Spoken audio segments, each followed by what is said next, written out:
भद्रं कर्णेभिः शृणुयाम देवाः भद्रं पश्येमाक्षभिर्यजत्राः स्थिरैरङ्गैः स्तुष्टुवागुंसस्तनूभिः व्यशेम देवहितं यदायुः स्वस्ति न इन्द्रो वृद्धश्रवाः स्वस्ति नः पूषा विश्ववेदाः स्वस्ति नस्तार्क्ष्यो अरिष्टनेमिः स्वस्ति नो बृहस्पतिर्दधातु। ॐ शान्ति शान्ति शान्तिः। ॐ सहना भवतु सहनौ भुनक्तु सह वीर्यं करवावहै तेजस्विनावधीतमस्तु मा विद्विषावहै। ॐ शान्ति शान्ति शान्तिः। सदाशिवसमारम्भां शङ्कराचार्यमध्यमाम् अस्मदाचार्यपर्यन्तां वन्दे गुरुपरम्परां श्रुतिस्मृतिपुराणानाम् आलयं करुणालयं नमामि भगवत्पादं शङ्करं लोकशङ्करं शङ्करं शङ्कराचार्यं केशवं बादरायणं सूत्रभाष्यकृतौ वन्दे भगवन्तौ पुनः पुनः। ईश्वरो गुरुरात्मेति मूर्तिभेदविभागिने व्योमवद्व्याप्तदेहाय दक्षिणामूर्तये नमः। निधये सर्वविद्यानां विषजे भवरोगिणां गुरवे सर्वलोकानां दक्षिणामूर्तये नमः। ॐ नमः प्रणवार्थाय शुद्धज्ञानैकमूर्तये निर्मलाय प्रशान्ताय दक्षिणामूर्तये नमः। ॐ प्रज्ञानां सुप्रदानैः स्थिरचरनिकरव्यापिभिर्व्याप्य लोकान् भुक्त्वा भोगान् स्थविष्ठान् पुनरपि दिशनोद्भासितान् कामजन्यान् पीत्वा सर्वान् विशेषान् स्वपिति मधुरभुं मायया भोजयन्नः मायासङ्ख्यातुरीयं परममृतमजं ब्रह्म यत्तन्नतोऽस्मि। यो विश्वात्मा विदिजविषयान् प्राश्य भोगान् स्थविष्ठान् पश्चाच्चान्यान् स्वमतिविभवान् ज्योतिषा स्वेन सूक्ष्मान् सर्वानेतान् पुनरपि शनैः स्वात्मनि स्थापयित्वा हित्वा सर्वान् विशेषान् विगतगुणगणः पात्वसौ न स्तुरीयः।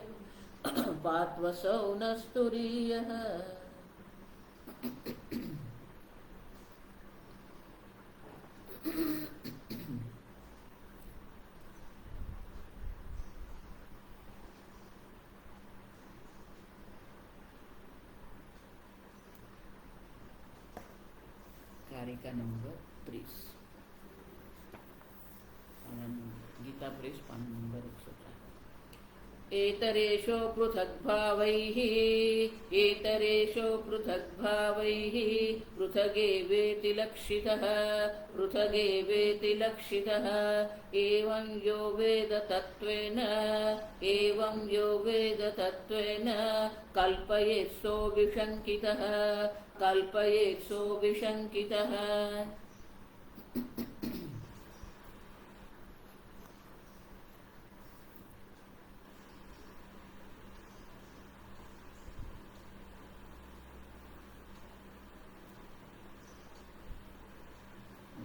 नंबर 105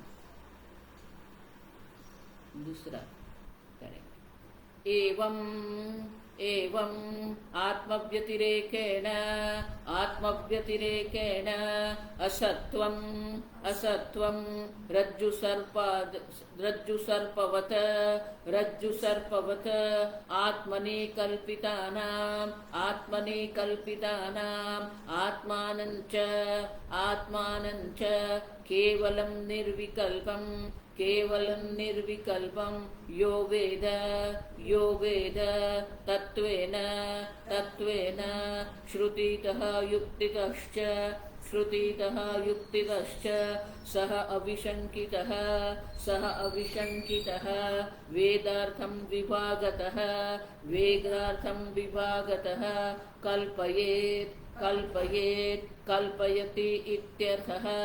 कल्पयति इत्यर्थः इदमेवं परं वाक्यं अधः अन्यपरम् इति नहि अनध्यात्मा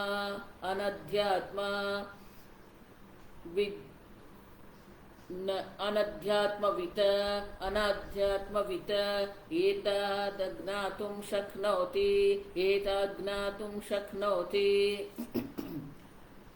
नहि शक्नोति तत्वतः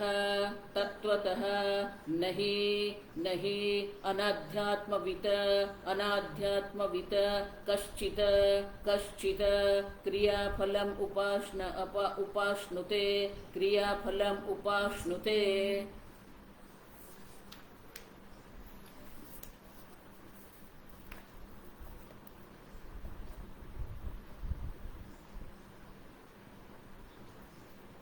यह एवं वेद तत्वेन कल्पयेत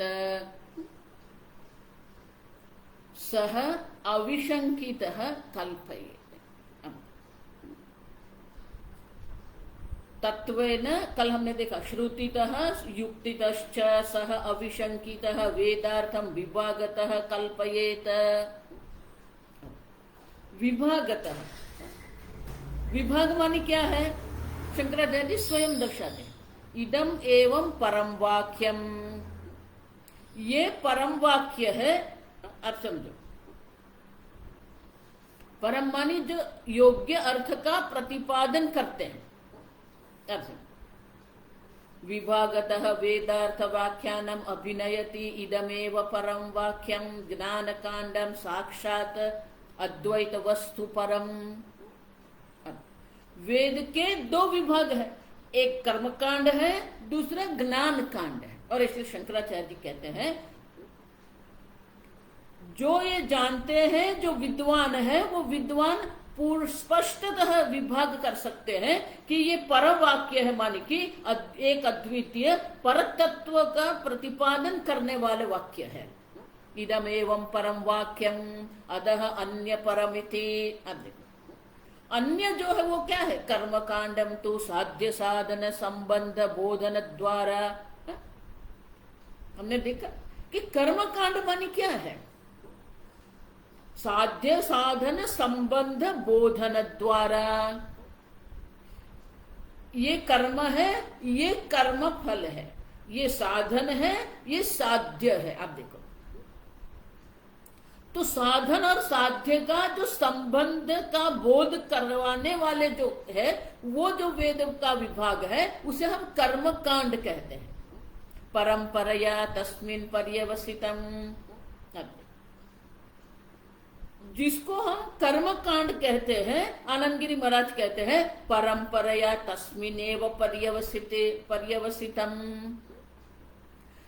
कर्म कांड का प्रयोजन स्वर्ग प्राप्ति नहीं है। आप समझो,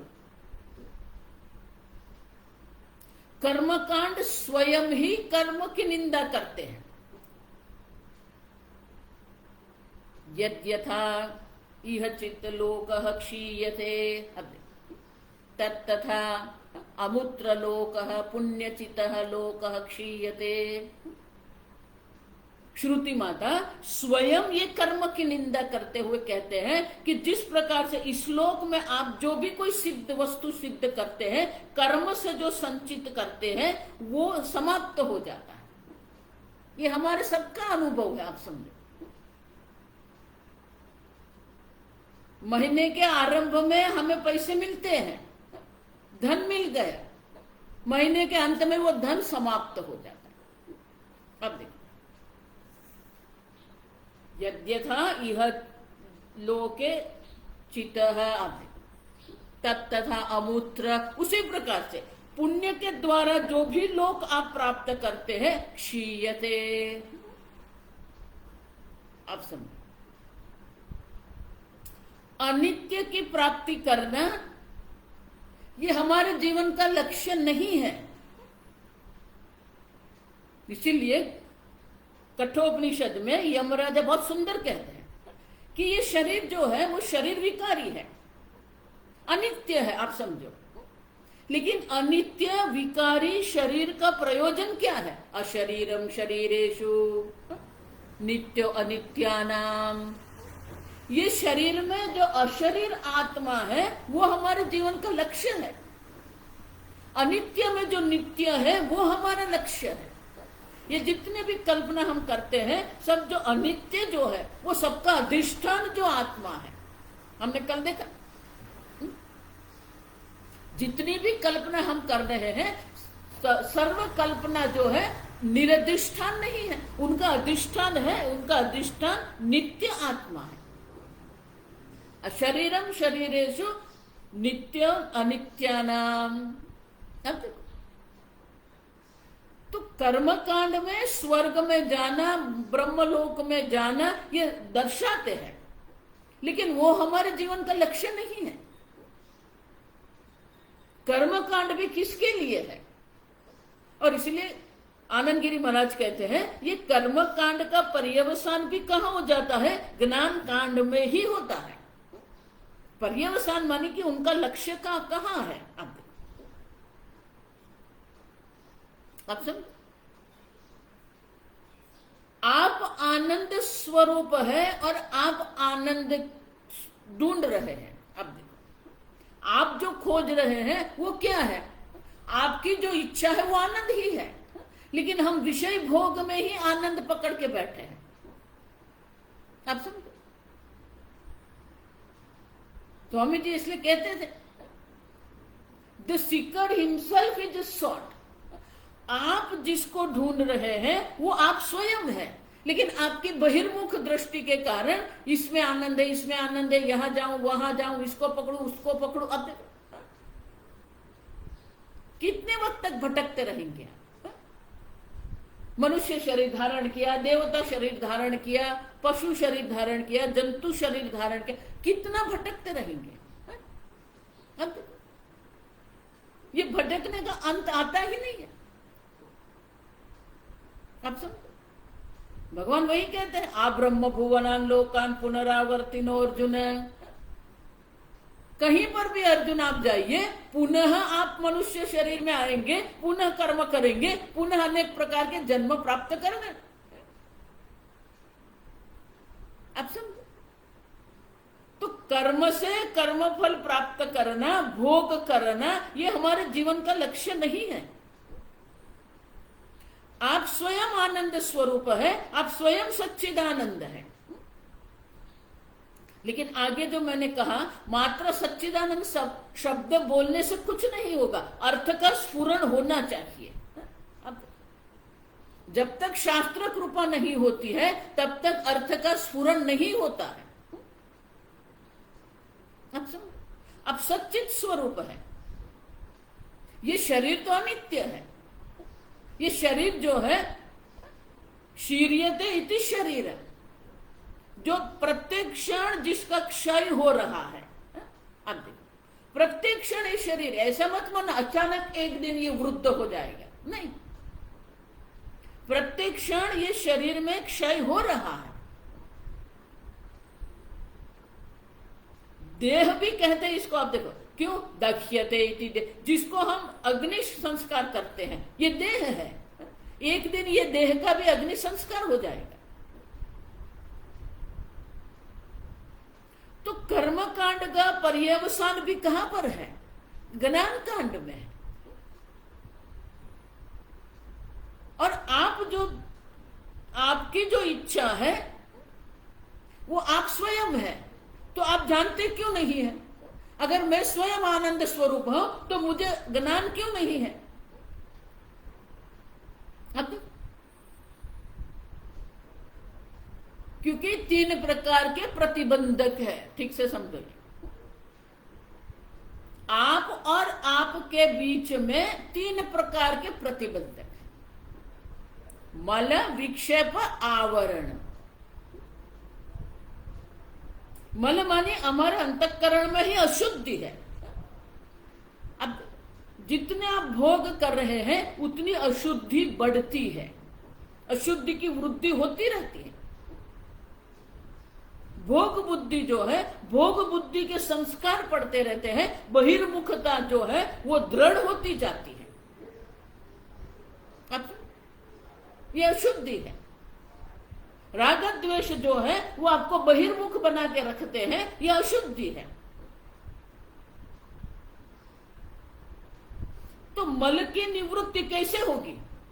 निष्काम भाव से आप कर्म करते हैं तो निष्काम भाव से जितने आप कर्म करते रहेंगे आपकी अंतःकरण की शुद्धि होगी। इसीलिए गीता में भगवान क्या कहते हैं? योगिनः कर्म कुर्वन्ति संगम त्यक्त्वा आत्मशुद्धये। अब देखो, कायेन मनसा के बुद्धिया केवल इंद्रियैः, इंद्रिय के द्वारा, बुद्धि के द्वारा, मन के द्वारा, काया के द्वारा ये योगी जो है कर्म योगी कर्म करते हैं, निष्काम भाव से करते हैं, कोई भोग बुद्धि नहीं है। अब तो वही निष्काम भाव से जब हम कर्म करते, संगम त्यक्त्वा, आसक्ति का त्याग करके हम कर्म करते हैं तो हमारे अंतःकरण की शुद्धि होती है। अब अंतःकरण की तो शुद्धि हो जाएगी, क्योंकि जो भी ज्ञान आपको होना है वो आपके अंतःकरण में ही होना है। पराविद्या हो अपरा विद्या हो, ज्ञान तो आपकी बुद्धि में ही है, आप समझना। इसलिए मैं कहती हूं बाहर आप कितनी भी व्यवस्था करके रखो, लेकिन आपकी बुद्धि में ही समस्या है तो कितना भी श्रवण करो, कितनी भी पूजा करो, कितने भी जप करो, सब व्यर्थ हो जाते हैं। बाह्य से क्या होगा आपको?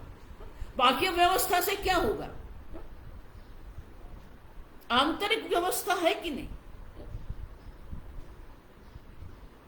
तो जो ज्ञान होना है वो ज्ञान आपकी बुद्धि में होना है, लेकिन बुद्धि में ही मल है। जिस प्रकार के सूर्य का प्रतिबिंब जल में पड़ता है, लेकिन अगर जल मलिन है तो वो सूर्य का जो प्रतिबिंब है वो मलिन दिखेगा हमें। दूसरा, अगर जल स्वच्छ है लेकिन जल में चंचलता है तो क्या होगा? वो प्रतिबिंब जो है वो टूटा हुआ दिखेगा। उसी प्रकार से मन शांत, मन हमारा जो है वो निर्मल हो गया लेकिन चंचलता नहीं गई। अब देखो छठे अध्याय में अर्जुन यही कहता है, चंचलम ही मन कृष्ण। चंचलता माने क्या? इसको पकड़ लिया, इसको पकड़ लिया। हम विषय बदलते रहते हैं, स्थान बदलते रहते हैं, व्यक्ति बदलते रहते हैं, अवस्था बदलते रहते हैं। ये बदलते रहना ये चंचलता है। आप देखो, एक विषय से दूसरे विषय में, दूसरे विषय से तीसरे विषय।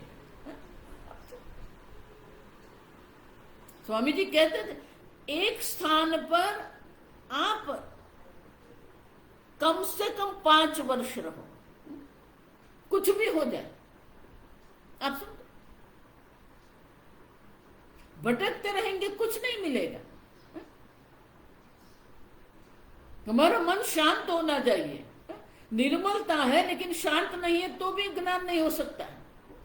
और इसीलिए कर्म कांड में 2 विभाग है, एक कर्म कांड है, दूसरा आरण्यक है, जिसे उपासना कांड कहते हैं।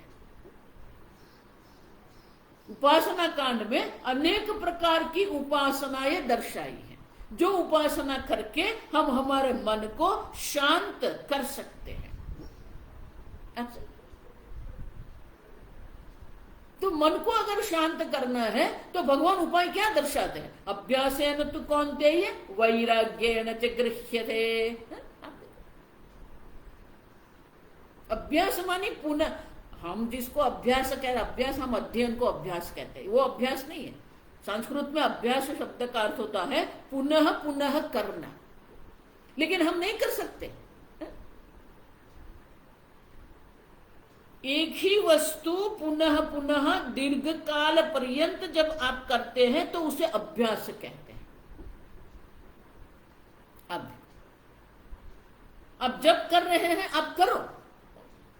देखो इसलिए जप में भी नियम है, हम भगवान को उल्लू नहीं बना सकते, आप समझना। नियम से जप करना है, प्रत्येक दिन 11 माला करनी है तो नियम से करो 11, और 1-2 दिन नहीं, 1 वर्ष नहीं, वर्षों तक करनी पड़ती है। अब समझ, हमारी ना जप में निष्ठा होती है। इसलिए देखो मैं मजाक हमेशा करती हूँ कि जितने कथाकार आते हैं ना, वो एक कथाकार आए, वो हनुमान चालीसा बता के गए, वो हनुमान चालीसा आरंभ, दूसरे आए दत्त बावनी बोल दिया, वो दत्त बावनी आरंभ हो गए, तीसरा आया वो गायत्री चालीसा बोल के गया, वो गायत्री, फिर इतने करते हैं हम। अगर कुआं हमें खोदना है, कुआं करना है तो क्या करना पड़ेगा? पृथ्वी से जल निकालना है तो 10 स्थान पर हम खुदाई करेंगे, कुछ नहीं मिलेगा हमें। आप समझे? एक स्थान पर रहकर ही, एक स्थान पर ही नीचे जाना है। 50 फुट गए नहीं मिला, और 50 फुट नीचे जाइए नहीं मिला, और 50 फुट वहां ही जाना है। अब समझे? एक वस्तु में एक स्थान पर हमारी निष्ठा होनी चाहिए, उसे अभ्यास कहते हैं। अब ये जप में भी नियम है। गुरु जब हमें मंत्र देते हैं, वो गुरु का मंत्र है, वो मंत्र की सिद्धि वो जो साधक है, उपासक है, उसे करनी पड़ती है सिद्धि। वो सिद्धि कैसे होती है? 1.25 लक्ष जप उसे कहते हैं। आप जब 1.25 लक्ष जप निष्ठा से करेंगे तो वो मंत्र आपका बनेगा। आज 1 माला कर दी, कल 2 कर दी, कल 3 कर दी, आज किया ही नहीं, अब देखो कुछ नहीं होगा, वो मंत्र सिद्धि ही नहीं होगी। जब मंत्र सिद्धि नहीं होगी तो उसका फल नहीं मिलता है। अब कितना भी जप करते रहो, देखो कलयुग में यही हो रहा है, लोग बहुत जप करते हैं, बहुत मंदिर में, लेकिन फल नहीं मिलता है, बुद्धि वहीं की वही रहती है। अब देखो वैराग्य, महाराज श्री कहते थे भक्ति का जो साक्षात जो फल है, भक्ति का इस जन्म में जो फल है वो क्या है? ये जगत से वैराग्य हुआ कि नहीं, हमारा मन शांत हुआ कि नहीं, हमारे मन में सूक्ष्मता आई कि नहीं। तो उपासना के द्वारा जो चंचल मन है उनको हम शांत कर सकते हैं। भगवान इसलिए गीता में कहते हैं यज्ञानाम जप यज्ञोस्मि,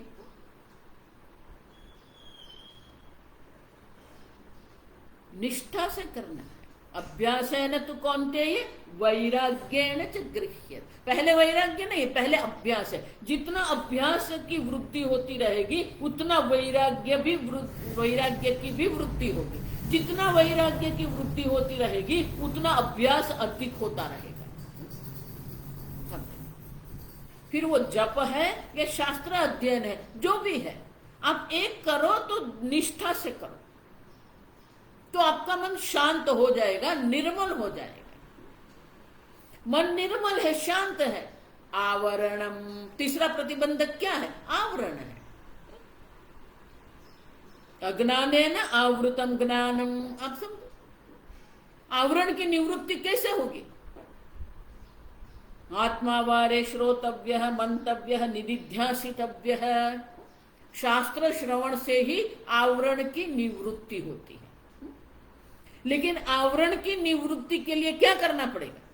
हमारा मन शांत और निर्मल बनाना पड़ेगा। और इसीलिए कर्म कांड भी आवश्यक है। आगे हमने देखा ना, अपरा विद्या भी आवश्यक है। अगर आप सोच रहे कि अपरा विद्या आवश्यक नहीं है, मुझे ब्रह्म ज्ञान अपरा विद्या के बिना हो जाएगा, नहीं होगा। जन्मों जन्म तक आप शास्त्र श्रवण करते रहो, नहीं होगा। आप समझो, ये मैं नहीं कह रही हूं। इसीलिए गीता में भगवान दूसरे अध्याय का जो उपदेश कर रहे थे, तत्व का उपदेश किया। दूसरे अध्याय के 11वें श्लोक से 30वें श्लोक तक भगवान ने यह तत्व ज्ञान का उपदेश किया। अगर यह तत्व ज्ञान समझ में नहीं आ रहा है तो कर्म योग का उपदेश किया। और फिर अंत में भगवान क्या कहते हैं? यदा ते मोह कलिलम बुद्धिर्व्यतितरिष्यते। अब देखो, जब तक आपकी बुद्धि ये मोह रूपी कालुष्य को पार नहीं करती है, तब तक ये ब्रह्म ज्ञान नहीं होता है। देखो भगवत गीता में इतनी बार भगवान ने शर्त रखी है, ऐसा है तो ऐसा होगा। यदा ते मोह कलिलम बुद्धिर्व्यतितरिष्यति तदा गंतासि निर्वेदम, ब्रह्म ज्ञान नहीं होगा, उस वक्त वैराग्य हो जाएगा। और जब एक बार वैराग्य हो जाएगा तो ब्रह्म ज्ञान सरल है। 13वें अध्याय में शंकराचार्य जी स्पष्ट रूप से भाष्य में लिखते हैं, ये ब्रह्म ज्ञान का अधिकारी कौन है? विरक्तस्य एव अधिकारः ब्रह्म विद्या। वैराग्य माने इनके बिना भी मैं रह सकता हूं। आप देखो, आप समझो, अपने ही राग द्वेष से हमें वैराग्य होना चाहिए। तो वैराग्य के लिए ही ये कर्म कांड उपासना कांड है। अभ्यासेन तु कौन्तेय वैराग्येण च गृह्यते। अब देखो भगवान कहते हैं 12वें अध्याय में उद्धारक बनता हूं। किसका उद्धारक बनते हैं भगवान? ऐसे नहीं बन जाएंगे। अब ये तो सर्वाणि कर्माणि मयि सन्न्यस्य मत्पराः अनन्येनैव योगेन मां ध्यायन्तो उपासते तेषामहं समुद्धर्ता। अब देखो ये शर्त है भगवान की। मुफ्त में भगवान कुछ नहीं देते, आप समझो। आप सोचते रहेंगे नहीं भगवान सब करेंगे, भगवान कुछ करने वाले हैं ही नहीं। स्वामी जी कहते थे कि जिसको प्यास लगी ही नहीं है उनको जल की कोई कीमत नहीं होती। उसी प्रकार से जिसको कोई मोक्ष की तत्परता ही नहीं है, जिसको ब्रह्म ज्ञान की तत्परता ही नहीं है, उसको कितना भी आप शास्त्र श्रवण कराए वो निरर्थक है। देखो कई बार ऐसा होता है, घर में अतिथि आते हैं, हम जल देते हैं। अब देखो, अब उनको प्यास नहीं है, लेकिन आपने दिया तो आपका अवमान नहीं करना चाहते, इसलिए क्या करेंगे, वो गिलास हाथ में लेंगे, थोड़ा पानी पीएंगे और फिर रख देंगे। मान क्या हुआ, बाकी का जो जल है वो व्यर्थ गया।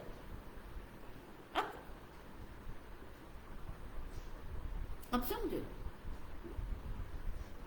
ये तो सर्वाणि कर्माणि मयि सन्न्यस्य अनन्यनैव योगेन मां ध्यायन्ति उपासते। जो मेरा ध्यान करता है, मेरी उपासना करता है, कैसे? अनन्य योगेन। अनन्य मानी ये निष्ठा है। आप सब निष्ठा पूर्वक जब भगवान का ध्यान करते हैं, निष्ठा पूर्वक जब भगवान की उपासना हम करते हैं और सर्व कर्म परमात्मा को समर्पित करते हैं, मत्पराः माने उनका जीवन का लक्ष्य ईश्वर है, भोग नहीं है, स्वर्ग नहीं है, ब्रह्मलोक नहीं है। अब जो ईश्वर परायण है, तेषाम अहम समुद्धर, उनका समुद्धरता में बनता। तो कर्म कांड और उपासना कांड के द्वारा ही ये हमारे अंतःकरण की शुद्धि होती है। और इसीलिए शंकराचार्य जी जो कहते हैं विभागतः मानी ये कर्म कांड है, ये ज्ञान कांड है। और कर्म कांड ज्ञान कांड दो अलग नहीं है। कर्म कांड के द्वारा ही हमारे अंतःकरण की शुद्धि होती है, हमारे अंतःकरण में निश्चलता आती है, फिर ये आवरण की निवृत्ति होती है। आगे हमने देखा कि 5वें अध्याय में भगवान इसलिए कह रहे हैं कि आपने अपनी जीवन शैली बदल दी। संन्यासस्तु महाबाहो दुखम आप तुम आयोगतः। जिसके जीवन में कर्म योग भक्ति योग नहीं है, निष्ठा नहीं है, उनके लिए संन्यास जीवन भी दुख का कारण बन जाता है। उसको स्वामी जी इंटेलेक्चुअल डिसऑनेस्टी क्या है, ये अप्रामाणिकता है। आप अपने मर्यादा को, आपकी दुर्बलता को आप स्वीकारते नहीं है। आप लेकिन अगर योग युक्त मुनिर ब्रह्म अचिरेणाधिगच्छति, आप समझो, जिसका मन कर्म के द्वारा निर्मल हो गया है, उपासना भक्ति के द्वारा शांत निश्चल हो गया है, उसे ब्रह्म ज्ञान तत्काल होता है। और इसीलिए आनंद गिरी महाराज कहते हैं कर्म कांड का पर्यवसान भी ज्ञान कांड में ही है। आप समझो, कर्म कांड का प्रयोजन जो है वो स्वर्ग नहीं है। तस्मिन पर्यवसति परंपराया, क्यों? सर्वे क्योंकि श्रुति माता स्वयं कहते सर्वे वेदा यत् पदमाप्नोति। सर्वे वेदा, आप देखो ये श्रुति माता का मंत्र है। सर्व वेद जो है जिस पद के लिए, जिस पद का निरूपण करती है, श्रुते है इत्यर्थः। अब समझो। और इसीलिए आत्मविदः वेदार्थवित् मुक्तम व्यनक्ति, जो आत्मविद है, जिसने इस प्रकार से विभागतः, शंकराचार्य वेदार्थम विभागतः कल्पयेत, अपनी मनमानी से नहीं करना है। वेद का अर्थ भी जो है वो परंपरा से जो अर्थ है वो देखना है। और इसीलिए यहां शंकराचार्य जी मनुस्मृति का जो श्लोक है उनका अवतरण करते हैं। आप देखो, नहीं अनध्यात्मविद वेदार्थ तत्व ज्ञातुं शक्नोति तत्वतः। अब अनध्यात्मविद, जो अध्यात्म ज्ञान जिसके पास नहीं है वो वेद के अर्थ को जानने को समर्थ नहीं है। आप समझो, तत्वतः शब्द राशि उनके पास रहेगी। अब देखो, शब्द राशि तो सबके पास रहती है। अब काशी जाइए, काशी में ऐसे ऐसे पंडित हैं जिसको मात्र भगवत गीता या उपनिषद कंठस्थ नहीं है, संपूर्ण भाष्य भी कंठस्थ है। लेकिन इसका अर्थ ही नहीं है कि हमें कंठस्थ नहीं करना है। अब समझो, उतना करने मात्र से ब्रह्म ज्ञान नहीं होता है। नायमात्मा प्रवचनेन लभ्यः न मेधया न बहुना श्रुतेन। बहुत शास्त्र श्रवण से आपको ब्रह्म ज्ञान, आत्मा की प्राप्ति नहीं होगी। न मेधा, ग्रंथ अर्थ धारण शक्ति ही मेधा, अर्थ सहित ग्रंथ को धारण करना है। प्रवचनेन, प्रवचन भी आवश्यक है। जब तक आप प्रवचन नहीं करेंगे आपके समझ में नहीं आएगा कहां कहां आपकी समझ में कुछ छूट गया है।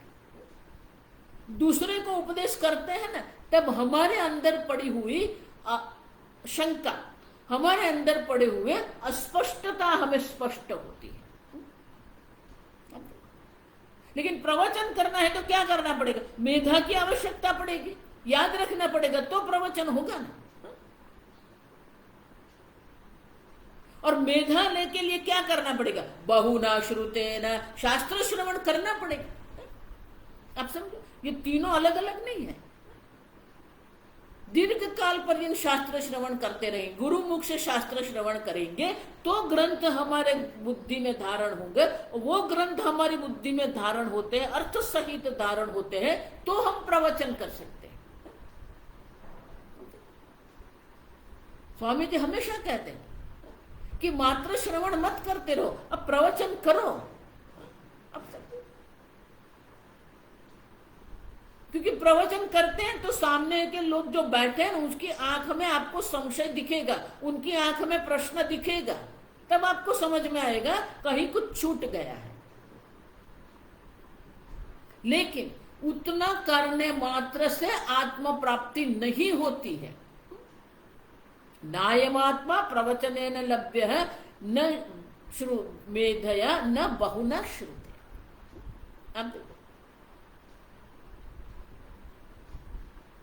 मात्र वेद के शब्द राशि से कुछ नहीं होगा। और इसीलिए मनु महाराज कहते हैं नहीं अनध्यात्मवित वेदार्थ तत्व ज्ञातुम शक्नोति तत्वतः। शब्द राशि तो उनके पास आ गई है, लेकिन तत्वतः वेद का जो अर्थ है वो उनकी बुद्धि में उसकी अर्थ का स्फुरण नहीं होता है। कई लोग जो एक कथा में जाके आते हैं, कथा नहीं ये वेदांत में भी सुन के आते हैं, आप उनको इतना ही पूछो आप क्या सुन के आए, वो तो कुछ याद नहीं है, तो उसका मतलब क्या, you are wasting your time, आप आपका समय व्यर्थ कर रहे। क्या होगा श्रवण से? अगर आपको याद ही नहीं रहता है, आपको स्मृति ही नहीं है, अदृढ़ महतम श्रुतम, जो श्रवण किया है उसी को हमें दृढ़ करना है। नहीं माता जी मैं तो उनका भी सुनती हूँ, मैं तो रामायण में भी जाता हूं, मैं तो भागवत भी सुनता हूं, करते रहो। अनेक स्थान पर आप कुआं बनाते रहेंगे, कुछ नहीं, पानी नहीं मिलेगा।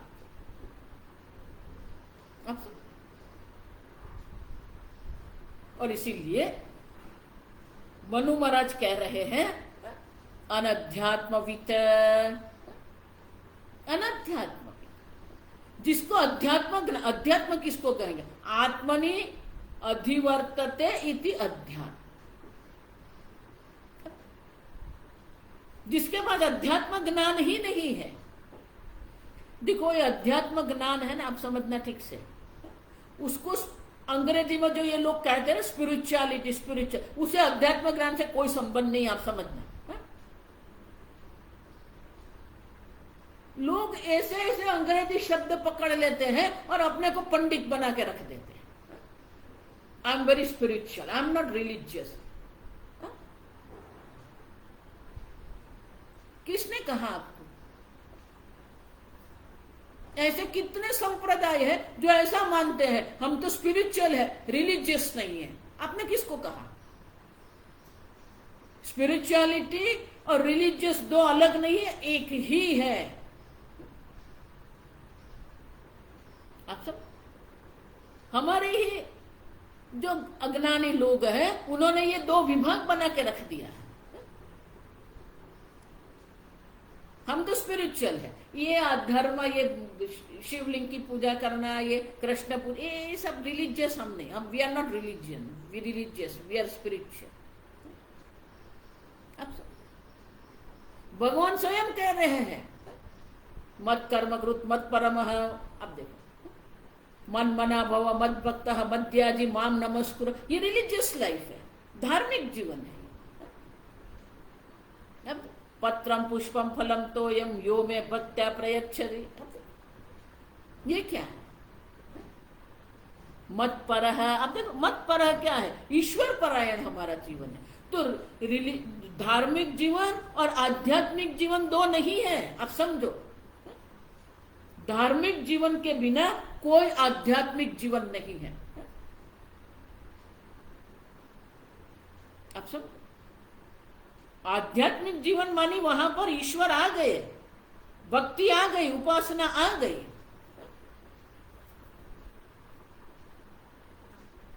लेकिन ये लोग इतने बड़े बड़े अंग्रेजी शब्द का प्रयोग करते हैं, इसलिए लोगों को लगता है हाँ ये बहुत अच्छा है।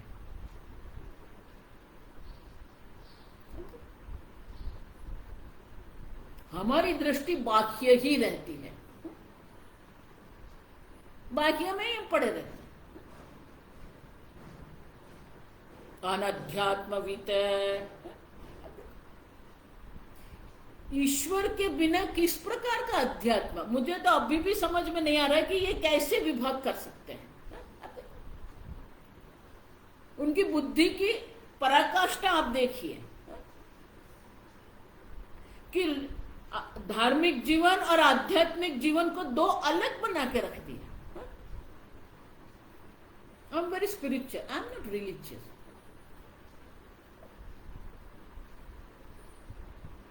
अनाध्यात्मवित,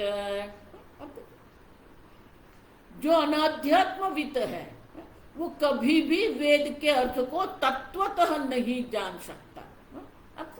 देखो मैं नहीं कह रही, ये मनु महाराज कह रहे हो, शंकराचार्य जी भाष्य में ये श्लोक का अवतरण यहां करते हैं। आप समझो, तदेव वेदार्थ तत्वम यत् प्रत्यगात्म स्वरूपम अतः च अध्यात्मविद एव याथात्म्य तत्वज्ञानेन प्रभवति इत्यर्थः। अब वही वो तत्व ज्ञान में निष्ठ हो सकता है, वेदार्थविद। वेदार्थ का ज्ञान माने क्या है? आप है, आपका स्वरूप है, लेकिन वो नहीं जान सकते। उक्ते अर्थे स्मृति उदाहरति नहीं इति। आप देखो, क्रिया शब्देन प्रमाणम उच्यते, नहीं अनध्यात्म वित्त कश्चित क्रियाफलम उपाश्नुते इत्येव मानव वचन। मानव माने मनु महाराज, मनुस्मृति। मानव वचनम माने ये मनुस्मृति का वाक्य है।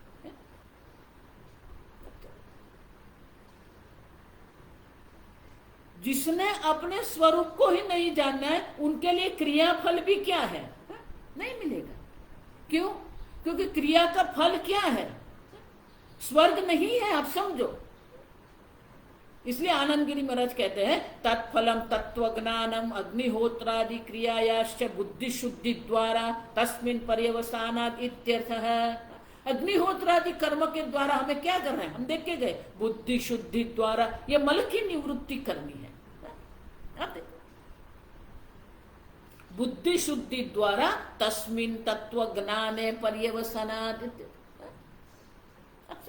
तो क्रिया का जो फल है, आप समझो, स्वामी जी इसलिए कहते थे आप जो भी कर्म करते हैं उनके दो फल होते, एक दृष्ट होता है, दूसरा अदृष्ट होता है। आप समझो, कर्म फल जो है दृष्ट और अदृष्ट दो है। अदृष्ट तो हम जानते ही नहीं है। जो आपके कर्म से पाप पुण्य उत्पन्न हुए हैं, वो पाप पुण्य जो है आपको किस जन्म में किस प्रकार से कर्म फल देंगे वो हम नहीं जानते हैं, माने अनिश्चितता है। लेकिन उसका जो दृष्ट फल है, क्रिया फल में दृष्ट फल क्या है? बुद्धि शुद्धि द्वारेण।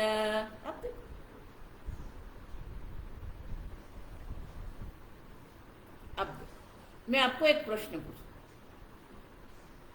आपको कहीं से 25 लाख मिल गए, अब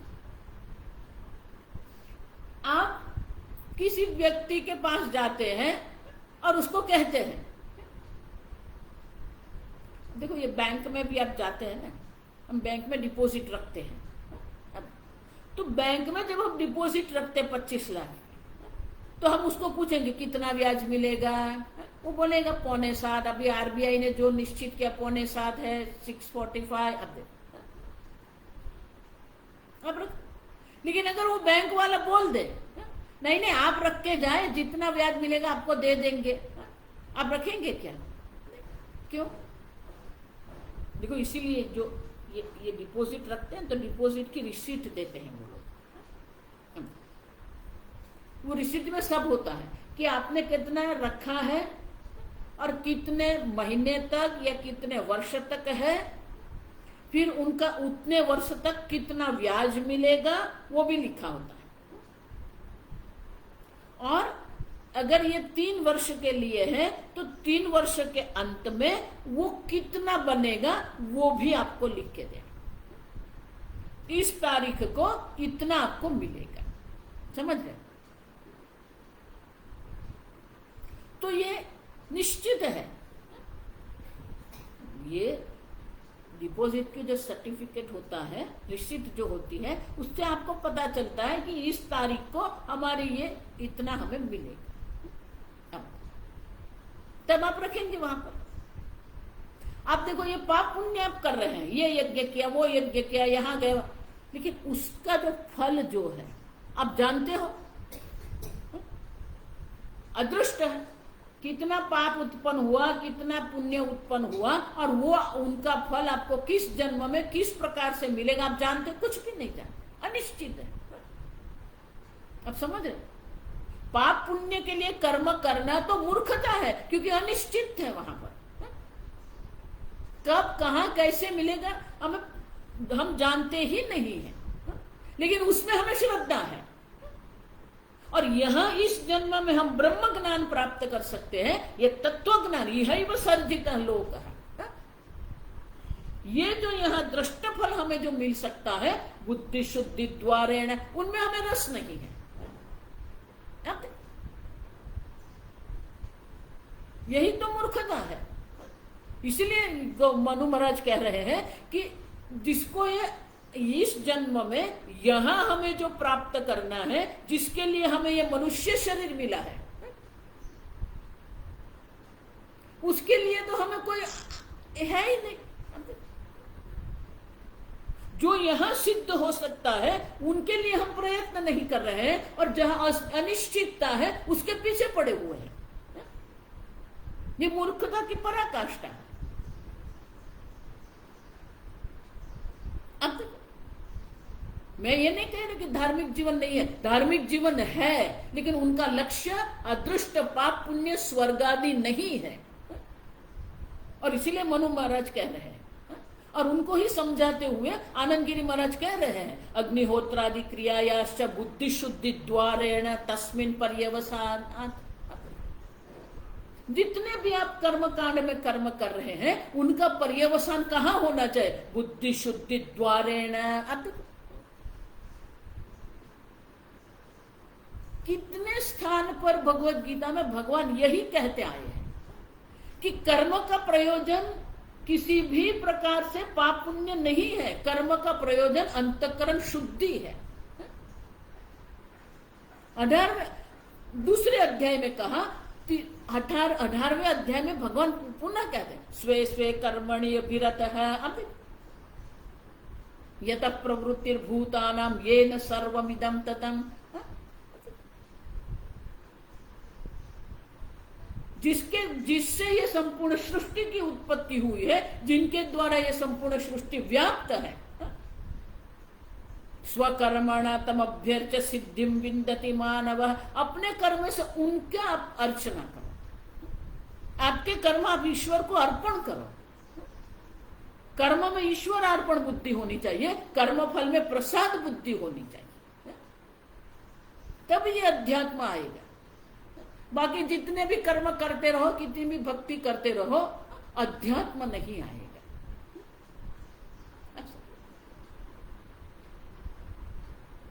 अनध्यात्म उसको कहते हैं। उसके जीवन में कर्म है, उपासना है, सब है।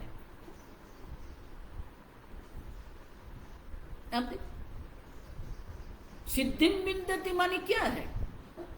इस जन्म में ही आपको सिद्धि की प्राप्ति होती है। भगवान कह रहे, मैं नहीं कह रही। तम अभ्यर्च, आप देखो ये अध्यात्म और आप समझ रहे हो, अध्यात्म और धार्मिक दो नहीं है। तम अभ्यर्च, वो ईश्वर की अर्चना करके आपको सिद्धि की प्राप्ति होती है। तो कहां भगवान ने धार्मिक जीवन और आध्यात्मिक जीवन अलग बताया है? कहां पर है? आप बताइए मुझे, एक मंत्र बताइए, मुझे एक भगवत गीता का श्लोक दर्शाइए जहां भगवान ने भक्ति और अध्यात्म, धार्मिक जीवन और आध्यात्मिक जीवन को अलग करके रखा है। इसलिए मैं कहती हूं कि बहुत लोगों को सुनने से कुछ नहीं मिलेगा। आप शास्त्र पकड़ो, शास्त्र पकड़ के चलो। बहुत वर्षों पहले एक भाई मेरे प्रवचन में आते, अचानक आने का बंद हो गया, फिर मिले। बहुत बुद्धिशाली थे, बहुत बड़ा व्यापार करते थे, नियम से आते थे, अचानक बंद हो गए।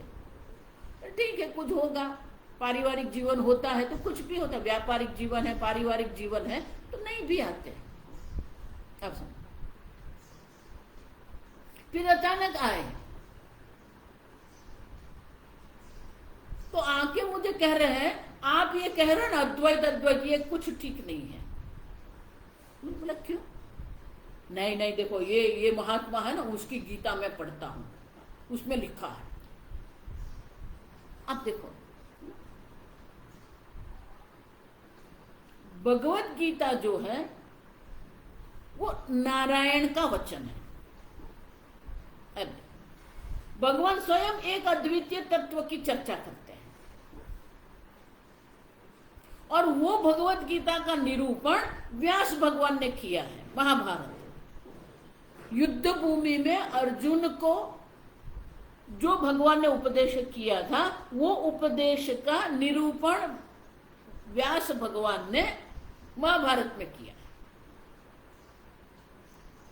हमारी आधुनिक भाषा में कहते हैं तो व्यास भगवान जो है वो रिपोर्टर है।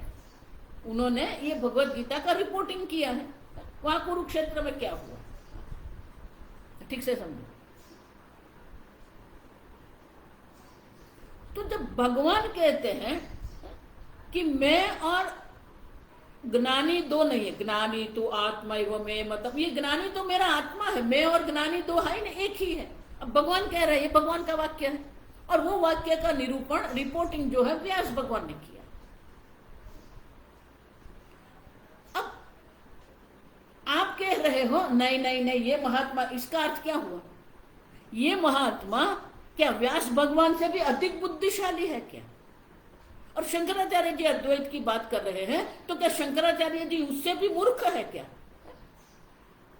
अब देखो इसीलिए आगे देख के गए ना, हम इतने अंध हैं कि जिस व्यक्ति पर हमने श्रद्धा कर दी वो व्यक्ति आत्मा की जिस प्रकार से कल्पना हमें दर्शाते हैं उसी को हम सत्य मान के चल रहे हैं। ये तो मूर्खता है। आप किसको प्रमाणित करके चलते हो? भले वो महात्मा कितने भी बड़े भक्त है, स्वामी जी हमें कहते थे कि कोई भी सन्यासी आपको मिले, भले आप सन्यासी हैं लेकिन वो सन्यासी अगर आपको मिले, आप वही में आपसे बड़े हैं तो आप उनको नमस्कार करो, उनकी तपस्या उनके ज्ञान को नमस्कार करो। लेकिन अगर वो कुछ शास्त्र विरुद्ध बोल रहे हैं तो उसको आप स्वीकार मत करो। अब सब कोई भी महात्मा कितने भी बड़े क्यों हो, शास्त्र विरुद्ध ने, देखो इसीलिए मैं कह रही हूं भगवान भी गीता शास्त्रम ते प्रमाण, प्रमाण शास्त्र है, आप नहीं है, कोई व्यक्ति नहीं है। हमारा शास्त्र वैदिक शास्त्र जो है वो कोई व्यक्ति बुद्धि मनुष्य बुद्धि से उत्पन्न हुआ नहीं है, अपौरुषेय ही है। आप अपनी बुद्धि से चलते रहेंगे, चलते रहो।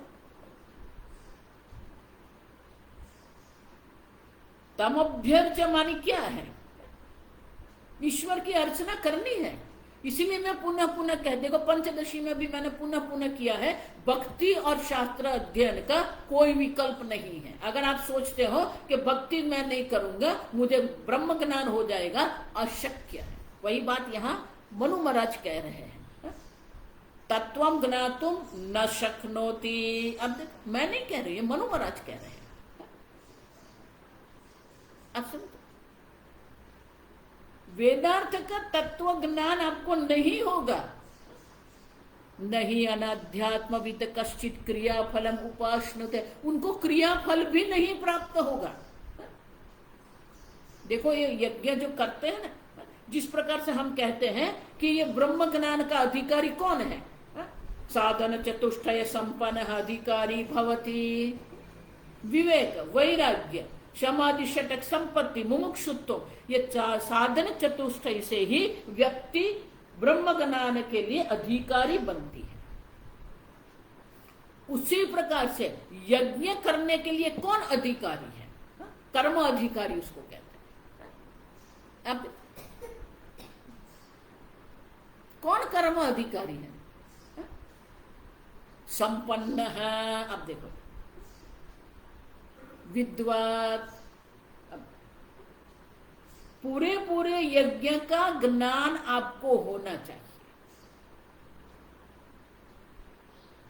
यज्ञविद उसको कहते हैं, मानी वो वेद का ज्ञान आपको होना चाहिए जहां पर ये यज्ञ दर्शाया है।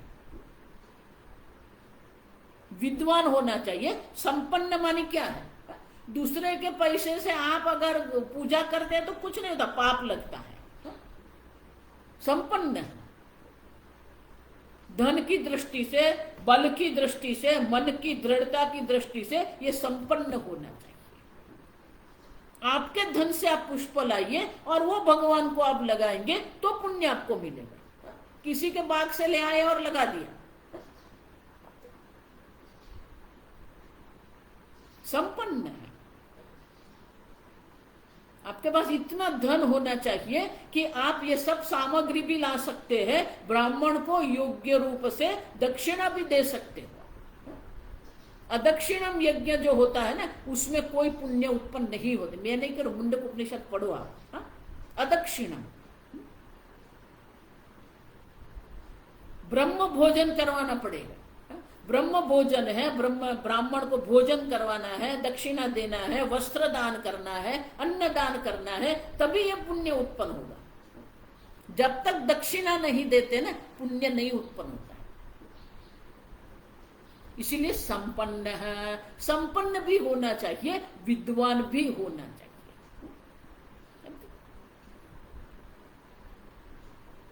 आश्रमी क्षत्रिय राजसूय यज्ञ कर सकते हैं, ब्राह्मण नहीं कर सकते। बहुत सारे यज्ञ जो है ब्राह्मण कर सकते हैं, क्षत्रिय नहीं कर सकते। अधिकारी उसको क्या, आप सब। तो वहां पर भी अधिकारी है, कौन यज्ञ कर सकता है।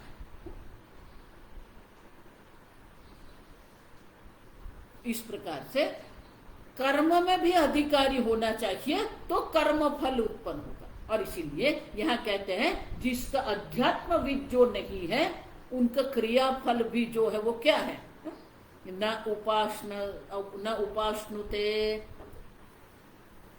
उसको कोई क्रियाफल की प्राप्ति नहीं होती है। आप समझो,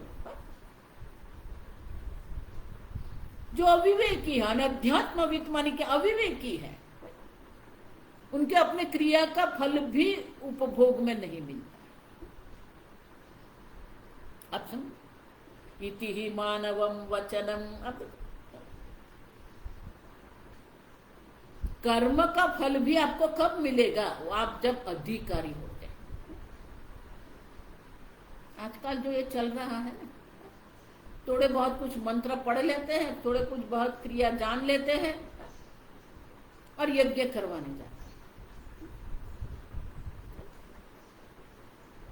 एक बार एक बहन मेरे पास आई, देखो मैं जो कहती हूँ, मैं कभी कुछ झूठ नहीं कह रही हूँ, मैं सत्य कह रही हूँ। उनकी सास की मृत्यु हो गई, अब श्राद्ध कर्म करना है, तो मुझे बोले कि मैं श्राद्ध कर्म करना है। तो बोले ठीक है करवा दो, बहुत सारे ब्राह्मण होते, ब्राह्मण आके आपका श्राद्ध कर्म करवा देंगे। बोले नहीं नहीं, वो मेरे एक संबंधी है ना, वो इस संप्रदाय में है और वो लोग आके करते हैं। मैंने बोला मत करवाइए, ब्राह्मण के पास ही श्राद्ध कर्म करवाने का होता है। फिर दूसरे दिन आई, बोले वो संबंधी से मेरी बात हो गई, देखो ये मैं बिल्कुल झूठ नहीं कह रही हूँ, आप ठीक से समझना। तो बोले वो संबंधी बोले नहीं नहीं, ये श्राद्ध कुछ नहीं करना, आप ऐसा करो, आप गायत्री होम करवा दो, हो जाएगा। श्राद्ध कर्म और गायत्री होम से क्या संबंध है, मुझे बताइए। क्या करते हो आप? क्रियाफलम न उपासनुते। क्यों? अवित्वत है, अविवेकी है, उनका कोई क्रिया का फल नहीं। देखो इसीलिए ये कलयुग की विशेषता है कि हमें बहुत सारे पंडित लोग दिखते हैं। गृह पुस्तक भार भारम, बहुत सारे पुस्तक इकट्ठा करके, पूरे पूरे पंडित यूथम। प्रत्येक नगर में आप जाइए, बहुत सारे पंडित आपको मिल जाएंगे। मठे मठे तापस वृंद वृंदम, अनेक प्रकार के तपस्वी आपको दिखेंगे। न ब्रह्मवेत्ता न कर्म करता, निष्फल है ये सब। क्यों? कोई कर्म नहीं कर रहा है, सब अपनी मर्जी से चल रहे हैं, निष्फल है ये सब।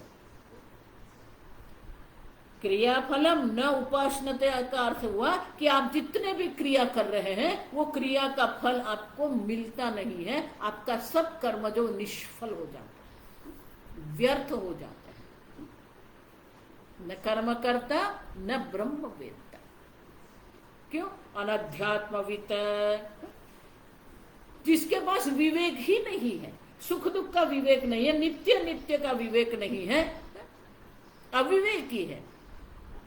जो अविवेकी है उनके लिए उनका वेद का तत्व ज्ञान तो नहीं प्राप्त होता है, क्रिया का फल भी उसे सिद्ध नहीं होता। देखो, इसलिए आप कलयुग में देखिए बहुत सारे कर्म होते रहते हैं, बहुत सारे यज्ञ होते रहते हैं, लेकिन व्यक्ति वहां की वहां ही है। न उसकी बुद्धि में सूक्ष्मता आती है, न उसकी बुद्धि में वैराग्य आता है, न उसकी बुद्धि में निष्ठा होती है। मैंने इतने साधक देखे हैं, इतने सारे जप करते हैं, लेकिन वही के वही। क्यों वैराग्य? भक्ति का मुख्य फल क्या है? देखो, भागवत भी क्या कहते हैं, भक्ति के दो पुत्र है, वैराग्य और ज्ञान। भक्ति का मुख्य फल जो है वो वैराग्य है, ज्ञान है। लेकिन अगर भक्ति भी योग्य भावना से नहीं कर रहे हैं तो वैराग्य नहीं होता, माने कि आपकी भक्ति निष्फल हो गई। इस लोक में आपको कोई फल नहीं मिलेगा। ये जप करने वाले भी मंत्र का उच्चारण भी ठीक से नहीं कर रहे हैं, तो मंत्र का अर्थ भी नहीं जानते हैं और मंत्र का योग्य रूप से उच्चारण भी नहीं कर रहे हैं, उसको क्रियाफल कैसे मिलेगा? आप सुन, देखो, मैं पुनः पुनः कहती कि मेरी बात आपको कटु लगेगी, लेकिन ये वास्तविकता है कि आप क्रिया करते हैं लेकिन आपकी सब क्रिया निष्फल हो जाती है। अब कुछ नहीं मिलेगा, क्योंकि अनध्यात्मवित, विवेक नहीं है, आत्मा अनात्मा का विवेक नहीं है, सुख दुख का विवेक नहीं है, और आप करते रहते। अविवेकी जो है उनको क्रिया का फल भी नहीं मिलता है, उसे तत्व ज्ञान भी नहीं मिलता। और इसीलिए विभागतः वेदार्थम, विभाग से हमें जानना पड़ेगा ये कर्म कांड का प्रयोजन क्या है, उपासना का प्रयोजन क्या है, भक्ति का प्रयोजन क्या है, तत्व ज्ञान शास्त्र श्रवण का प्रयोजन क्या है। सबका पर्यवसान क्या होना चाहिए? तत्व ज्ञान में होना चाहिए। यह तर्जित सर्ग, जो करना है यहां अभी ही करना है।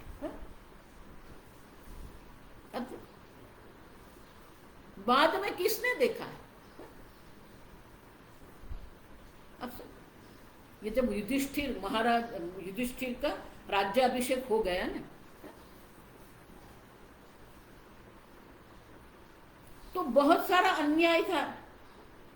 दुर्योधन ने अनेक प्रकार से अन्याय करके रखा था, अनेक प्रकार की अव्यवस्था राज्य में थी। तो प्रत्येक दिन अनेक लोग आते थे न्याय के लिए, और युधिष्ठिर, भीम, अर्जुन, सब लोग, सब जो पांडव थे, सब न्याय व्यवस्था के लिए बहुत कठिन परिश्रम करते थे। अब समझो, एक दिन क्या हुआ, सूर्यास्त होना था, एक कृषि आके खड़ा है और युधिष्ठिर ने कह के रखा था द्वारपाल को, जो भी न्याय के लिए आए उनको आप वहां रोकना मत, आने दो। तो वो कृषि आके खड़ा हो गया, बोला ये मेरी इतनी इतनी भूमि है, ये भूमि इस प्रकार से मेरी चली गई है, आप मुझे वापस करवा दो मेरी भूमि। अब युधिष्ठिर ने देखा कि सूर्यास्त होना है, संध्या वंदना, देखो ये बिल्कुल नियम से संध्या वंदना करते थे, भगवान श्री कृष्ण भी संध्या वंदना करते थे, आप समझो ठीक से। तो युधिष्ठिर ने विचार किया कि अभी संध्या वंदना का समय होने वाला है और इनके लिए जिसने उसकी भूमि ग्रहण करके रखी है उनको भी बुलाना पड़ेगा, फिर न्याय होगा। तो युधिष्ठिर ने बोल दिया कल आना, आप समझो ठीक से। अब जैसे ही युधिष्ठिर ने वो कृषि को कहा आप कल आना, मैं न्याय करवा दूंगा आपका। अब भीम वहां खड़ा, ये भीम है ना, मुझे वो व्यक्ति को बहुत अच्छा लगता है, बहुत श्रद्धा है। उन्होंने अपना शंख हाथ में लेके शंख बजा दिया। अब शंख दो समय पर हम करते हैं, या तो युद्ध का आरंभ होता है या तो विजय होता है। कुछ विजय की प्राप्ति होती है, विशेष प्रकार की प्राप्ति होती है, तो शंख हम बजाते हैं। अब इतना जोर से शंख उसने लगा, उसका अभी वैसे भी महापौंड्र। अब देखो तो युधिष्ठिर और सब सोचने लगे ये क्या कर रहे हो, क्या क्या कर रहे हो भीम? नहीं नहीं, आपने विजय प्राप्त कर लिया ना। मैंने कहा विजय प्राप्त कर, नहीं नहीं कर लिया ना आपने। वो कहाँ विजय प्राप्त किया? नहीं ना, उसने आपने उसको बोला ना कि कल आना, माने कि आपको पूर्णतः विश्वास है कि कल सुबह तक, जब तक ये आएगा तब तक आप जिंदा रहेंगे। समझ रहे? इसलिए मैं कहती हूँ भीम का जो व्यक्तित्व बहुत सुंदर है। युधिष्ठिर तुरंत समझ गए, क्यों? निश्वास है नहीं विश्वास है। कब आपके सामने मृत्यु आके खड़ी रह जाएगी आपको आप जानते ही नहीं है। लेकिन हम सब क्या करते हैं, कल करेंगे, बाद में करेंगे। क्या बाद में? अच्छा, तत्परता नहीं है, आप समझो। वो तत्परता होनी चाहिए, तब ये ज्ञान हो सकता है। और इसीलिए कहते हैं कि आत्मा पर अनेक प्रकार के विकल्प करके बैठे हैं, लेकिन वो सब विकल्प अयोग्य है। ये जो है वेदार्थ जो है वो योग्य है। किसी की मत सुनो, शास्त्र की सुनो। शास्त्र क्या कहते हैं? जन्म जन्म से हम अपने इच्छा से ही जीवन जीते रहे हैं, अपने इच्छा से ही भोग करते रहे हैं। अब ये मनुष्य जन्म प्राप्त हुआ है, थोड़ा विवेक और वैराग्य, अनध्यात्मवित नहीं बनिए, अब विवेकी बनिए। और इसलिए शंकराचार्य जी कहते हैं वेदार्थम विभागतः कल्पयति अविशंकितः। उनमें कोई शंका, निशंक होकर ये संपूर्ण वेद का अर्थ विभागतः जानते हैं। कर्म का प्रयोजन है, उपासना भक्ति का क्या प्रयोजन है, तत्व ज्ञान का क्या प्रयोजन है, सब पूर्णतः वो समझते हैं। आगे हम कल देखेंगे। ओम असतो मा सद्गमय तमसो मा ज्योतिर्गमय मृत्योर्मा अमृतंगमय। ओम पूर्णमदः पूर्णमिदं पूर्णात् पूर्णमुदच्यते पूर्णस्य पूर्णमादाय पूर्णमेवावशिष्यते। ओम शांति शांति शांति। हरि ओम। श्री गुरुभ्यो नमः। हरि ओम।